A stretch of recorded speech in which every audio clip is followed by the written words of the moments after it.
ನಮಸ್ಕಾರ ಸ್ನೇಹಿತರೆ, ಈ ದಿನದ ಇನ್ನೊಂದು ಹೊಸ ಸಂಚಿಕೆಗೆ ನಿಮ್ಮೆಲ್ಲರಿಗೂ ಸ್ವಾಗತ ಸುಸ್ವಾಗತ. ಈ ದಿನ ಒಂದು ಅದ್ಭುತವಾದ ರೆಸಿಪಿನ ತೋರಿಸ್ಕೊಡ್ತಾ ಇದ್ದೀನಿ. ಅದು ಯಾವುದಪ್ಪ ಅಂತ ಹೇಳಿದ್ರೆ, ಪೇಪರ್ ಅವಲಕ್ಕಿಯಲ್ಲಿ ಮಾಡ್ತಕ್ಕಂಥ ಒಂದು ಅದ್ಭುತವಾದ ವಿಭಿನ್ನವಾದ ಒಂದು ಅವಲಕ್ಕಿ ಚೂಡ ಅಂತ ಹೇಳಿ ಒಂದು ಸ್ನ್ಯಾಕ್ಸ್ ಆಗಿ ತೊಗೋಬಹುದು.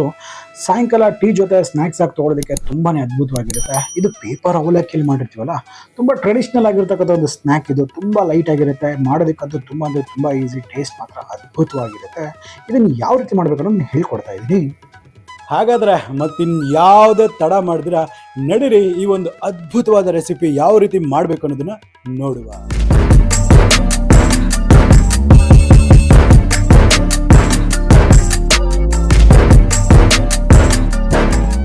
ಈ ಅವಲಕ್ಕಿ ಚೂಡ ಅಥವಾ ಒಗ್ಗರಣೆಗೆ ಬೇಕಾಗಿರ್ತಕ್ಕಂಥ ಇಂಗ್ರೀಡಿಯೆಂಟ್ಸ್ ಏನೇನು ಅಂದ್ಬಿಟ್ಟು ಒಂದೊಂದಾಗಿ ನೋಡ್ಕೊಂಡು ಬಂದಿರುವ ಬನ್ನಿ.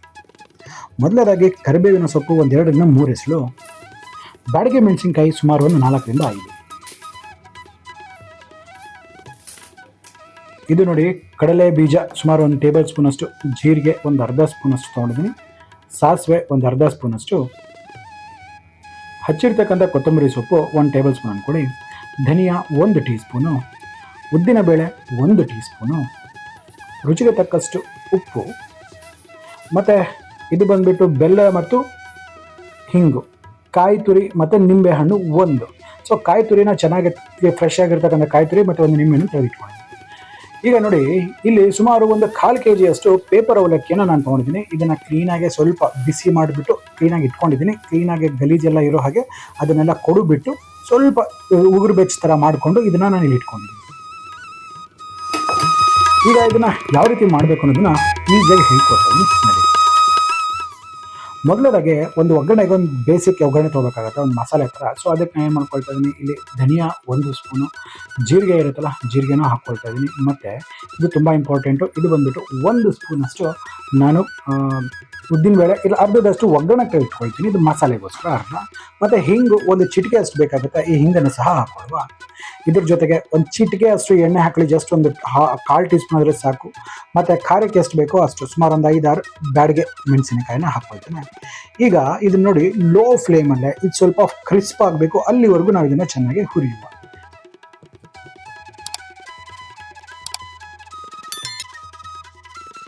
ನೋಡಿ, ಇದೆಲ್ಲ ಸ್ವಲ್ಪ ಕ್ಲೀನಾಗಿ ಹುರಿದಿದ್ದಾಗಿದೆ, ಕಲರ್ ಕೂಡ ಚೇಂಜ್ ಆಗಿದೆ, ಕಾಣಿಸ್ತಾ ಇದೆಯಲ್ಲ, ಇಷ್ಟು ಮಾತ್ರ ಆದರೆ ಸಾಕಾಗುತ್ತೆ. ಸೊ ಈಗ ಇದನ್ನೆಲ್ಲ ಏನು ಮಾಡ್ಕೊಳ್ತೀನಿ, ಒಂದು ಪ್ಲೇಟಲ್ಲಿ ತೊಗೊಂಡು ಇದನ್ನು ತಣ್ಣಗಾಗಲಿಕ್ಕೆ ನಾನು ಬಿಡ್ತಾ ಇದ್ದೀನಿ. ಕಂಪ್ಲೀಟಾಗಿ ತಣ್ಣಗಾಗ್ಬಿಡ್ಬೇಕು. ನೋಡಿ, ಈಗ ಒಂದು ಮಿಕ್ಸಿ ಜಾರ್ ತೊಗೊಳ್ತಾ ಇದ್ದೀನಿ. ಈ ಮಿಕ್ಸಿ ಜಾರಲ್ಲಿ ನಾವು ಆಗಲೇ ತುರಿದಿಟ್ಕೊಂಡಿದ್ವಲ್ಲ ಕಾಯಿ, ಈ ಕಾಯಿನ ಒಂದು ಅರ್ಧ ಹೋಳ್ನಷ್ಟು ಕಾಯಿನ ನಾನು ಹಾಕ್ಕೊಳ್ತೇನೆ. ಇದರಲ್ಲಿ ಸ್ವಲ್ಪ ಬೆಲ್ಲದ ಪುಡಿ ತೊಗೊಂಡಿದ್ದೀನಿ, ಬೆಲ್ಲ ಸುಮಾರು 1 ಸ್ಪೂನ್ ಅಷ್ಟು ನಾನು ಹಾಕ್ಕೊಳ್ತೀನಿ.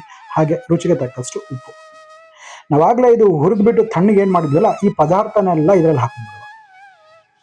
ಈಗ ಇದನ್ನ ನೀರು ಹಾಕ್ದಿರ ತರ್ತರಿಯಾಗಿ ರುಬ್ಕೊಂಡು ಬರುವ. ಜಾಸ್ತಿ ತರಿನೂ ಬೇಡ, ಸ್ವಲ್ಪ ಮೀಡಿಯಮ್ ಆಗಿ ಇದ್ರೆ ಸಾಕು. ನೋಡಿ, ಇಷ್ಟು ಮಾತ್ರ ಆದರೆ ಪರ್ಫೆಕ್ಟ್ ಆಗಿದೆ ಅಂದ್ಬಿಟ್ಟು ಅರ್ಥ. ಸೊ ಈಗ ಅದೇ ಪ್ಯಾನಲ್ಲಿ ಇನ್ನು 1 ಸ್ಪೂನಿಂದ 2 ಟೇಬಲ್ ಸ್ಪೂನ್ ಅಷ್ಟು ಎಣ್ಣೆನ ಹಾಕ್ಕೊಂಡಿದ್ದೀನಿ. ಎಣ್ಣೆ ಚೆಂದ ಬಿಸಿ ಆಗಲಿಕ್ಕೆ ಬಿಡಬೇಕಾಗುತ್ತೆ. ಎಣ್ಣೆ ಬಿಸಿ ಆದ ನಂತರ ಇದರಲ್ಲಿ ನೆಲಗಡಲೆ ಅಥವಾ ಕಡಲೆ ಬೀಜವನ್ನು ಹಾಕ್ಕೊಂಡು, ಕಡಲೆ ಬೀಜ ಚೆನ್ನಾಗಿ ಕ್ರಿಸ್ಪ್ ಆಗಬೇಕು, ಅದು ತುಂಬ ಇಂಪಾರ್ಟೆಂಟು. ಕ್ರಿಸ್ಪ್ ಆಗೋವರೆಗೂ ಇದನ್ನು ಚೆನ್ನಾಗಿ ಹುರಿಬೇಕಾಗುತ್ತೆ.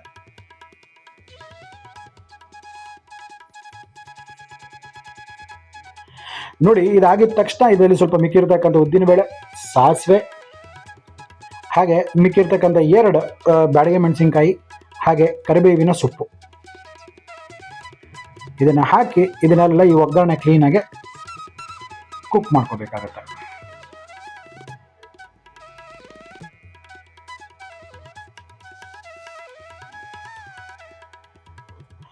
ಈಗೆಲ್ಲ ಈ ಒಗ್ಗರಣೆ ಸಹ ರೆಡಿ ಆಗಿದೆ. ಸೊ ಇವಾಗ ಎಷ್ಟು ಈಸಿಯಾಗಿ ಮಾಡ್ಬೋದು ಅಂತ ತೋರಿಸ್ಕೊಡ್ತೀನಿ ನೋಡಿ. ಒಂದು ದೊಡ್ಡ ಮಿಕ್ಸಿಂಗ್ ಬೌಲ್ ತೊಗೊಂಡಿದ್ದೀನಿ. ಈ ಮಿಕ್ಸಿಂಗ್ ಬೌಲಲ್ಲಿ ನಾವು ಆಗಲೇ ಮಾಡ್ಕೊಂಡಿದ್ವಲ್ಲ ಒಂದು ಮಸಾಲೆ ಥರ ಹೇಳಿದ್ನಲ್ಲ, ಅದ್ರ ಜೊತೆಗೆ ನಾವು ಮಾಡಿರ್ತಕ್ಕಂಥ ಈ ಒಗ್ಗರಣೆಯನ್ನು ಸಹ ಹಾಕ್ಕೊಳ್ತೀನಿ. ಜೊತೆಯಲ್ಲಿ ಇದೇ ಇಂಪಾರ್ಟೆಂಟು, ಇದರಲ್ಲಿ ನಾನು ಸ್ವಲ್ಪ ನಿಂಬೆ ಹಣ್ಣನ್ನು ಹಾಕ್ಕೊಳ್ತಾ ಇದ್ದೀನಿ. ತುಂಬ ಒಳ್ಳೆ ಟೇಸ್ಟ್ ಕೊಡುತ್ತೆ. ಈ ಒಂದು ಹುಳಿ ಅಂತಕ್ಕಂಥ ತುಂಬ ಇಂಪಾರ್ಟೆಂಟ್ ಅಂತ. ಸೊ ಇದರೊಟ್ಟಿಗೆ ನಾನು ಸ್ವಲ್ಪ ಅರ್ಧಂಬರ್ಧ ಹುರಿದಿದ್ನಲ್ಲ, ಈ ಹುರಿದಿರ್ತಕ್ಕಂಥ ಪೇಪರ್ ಅವಲಕ್ಕಿಯನ್ನು ಸಹ ನಾನು ಹಾಕೊಂಡ್ಬಿಡ್ತೇನೆ. ಇದು ನೆನಪಿರಲಿ, ಇದನ್ನು ಕ್ಲೀನಾಗಿ ಹಾಕಿದ ತಕ್ಷಣ ಇದನ್ನು ನೀವು ಮಿಕ್ಸ್ ಮಾಡ್ಕೊಳ್ಳೋಕೆ ಶುರು ಮಾಡಿ. ಸೊ ಈ ಒಂದು ಪೇಪರ್ ಅವಲಕ್ಕಿ ಅಂತಕ್ಕಂಥದ್ದು ನೀರನ್ನು ಹಾಕೋ ಹಾಗಿರೋದಿಲ್ಲ, ಜಸ್ಟ್ ಇದರಲ್ಲಿ ಇರ್ತಕ್ಕಂಥ ತೇವಾಂಶದಲ್ಲೇ ಇದು ಕ್ಲೀನಾಗಿ ಮೆತ್ತಗಾಗೋಕ್ಕೆ ಶುರು ಆಗಿಬಿಡುತ್ತೆ. ಸೊ ಹಾಗಾಗಿ ಇದಕ್ಕೆ ಯಾವುದೇ ನೀರಿನ ಅಂಶ ಹಾಕಬಾರ್ದು. ಸೊ ಕೊನೆಯದಾಗಿ ಇದಕ್ಕೆ ಸ್ವಲ್ಪ ನಾನು ಕೊತ್ತಂಬರಿ ಸೊಪ್ಪನ್ನು ಹಾಕಿಬಿಟ್ಟು ನಿಮಗೆ ಬೇಕಂತ ಹೇಳಿದ್ರೆ ಇನ್ನು ಸ್ವಲ್ಪ ಕಾಯಿನ ಬೇಕಾದ್ರೆ ಮೇಲ್ಗಡೆ ಹಾಕ್ಕೊಂಡು ತಿನ್ಬೋದು. ಇಷ್ಟೇ ನೋಡಿ, ಎಷ್ಟು ಸಿಂಪಲ್ ಆಗಿದೆ ನೋಡಿ. ಕ್ಲೀನಾಗಿ ಒಂದಕ್ಕೊಂದು ಹೊಂದ್ಕೊಳ್ಳಾಗೆ ಇದನ್ನು ಮಿಕ್ಸ್ ಮಾಡ್ಕೊಂಡ್ರಿ ನೋಡಿ. ಎಷ್ಟು ಬ್ಯೂಟಿಫುಲ್ ಆಗಿರ್ತಕ್ಕಂಥ ಒಂದು ಚಿವಡ. ಇದು ಟ್ರೆಡಿಷ್ನಲ್ ರೆಸಿಪಿ ಕಣ್ರಿ, ತುಂಬ ಹಳೇ ಕಾಲದ ನಮ್ಮ ಅಜ್ಜಿ ಕಾಲದ ಒಂದು ಸ್ನ್ಯಾಕ್ ರೆಸಿಪಿ ಇದು. ಸಂಜೆ ಹೊತ್ತು ಟೀ ಟೈಮ್ಗೆ ಕಾಫಿ ಕುಡಿಬೇಕಂತ ಹೇಳಿದ್ರೆ ಇದನ್ನು ತಿಂತಾಯಿದ್ರು. ತುಂಬ ಆ್ಯಕ್ಚುಲಿ ಹೇಳ್ಬೇಕಂದ್ರೆ ಇದು ನಶಿಸಿ ಹೋಗ್ಬಿಟ್ಟಿದೆ ಅಂತ ಹೇಳ್ಬೋದು. ಸೊ ಇದನ್ನು ಮತ್ತೆ ಈ ಥರ ಒಂದು ರೆಸಿಪಿ ತೋರಿಸೋದ್ರಿಂದ ಇದನ್ನು ರಿಲೀವ್ ಮಾಡ್ತಾ ಇದ್ವಿ. ಸೊ ನೋಡ್ತಿದ್ದೀರಲ್ಲ ಎಷ್ಟು ಸಿಂಪಲ್. ಸುಮಾರು ಹೆಚ್ಚು ಕಮ್ಮಿ ಎಲ್ಲ ರೆಡಿ ಮಾಡಿಕೊಂಡ್ರೆ ಮ್ಯಾಕ್ಸ್ ಟು ಮ್ಯಾಕ್ಸ್ ಒಂದು 10 ನಿಮಿಷದೊಳಗಡೆ ನಿಮಗೆ ಈ ಒಂದು ಬ್ಯೂಟಿಫುಲ್ ಆಗಿರ್ತಕ್ಕಂಥ ಸ್ನ್ಯಾಕ್ ಅಂತಕ್ಕಂಥದ್ದು ರೆಡಿ. ಅದು ಟ್ರೆಡಿಷ್ನಲ್ ಓಲ್ಡ್ ರೆಸಿಪಿ ಇದು. ಹಾಗಾದರೆ ನಂಗೆ ಅನ್ಸುತ್ತೆ ನಿಮಗೆ ವಿಡಿಯೋ ಇಷ್ಟ ಆಗಿದೆ ಅಂದ್ಬಿಟ್ಟು. ಇಷ್ಟ ಆಗಿದೆ ನಮ್ಮ ಚಾನಲ್ನ ಸಬ್ಸ್ಕ್ರೈಬ್ ಮಾಡ್ಕೊಳ್ಳೋದನ್ನ ಮರಿಬೇಡಿ. ಹಾಗೆ ಪಕ್ಕದಲ್ಲಿ ಬೆಲ್ಲೈಕನ್ ಟಚ್ ಮಾಡಿ ನೋಟಿಫಿಕೇಶನ್ ಆಲ್ ಮಾಡಿ. ಜೊತೆಯಲ್ಲಿ ಇನ್ಸ್ಟಾಗ್ರಾಮ್ ಮತ್ತು ಫೇಸ್ಬುಕ್ ಪೇಜಸ್ನ ಸಹ ಲೈಕ್ ಮಾಡಿ. ನನಗೆ ತುಂಬಾ ಒಂದು ಮೋಟಿವೇಶನ್ ಅಂತಕ್ಕಂಥದ್ದು ಸಿಗುತ್ತೆ.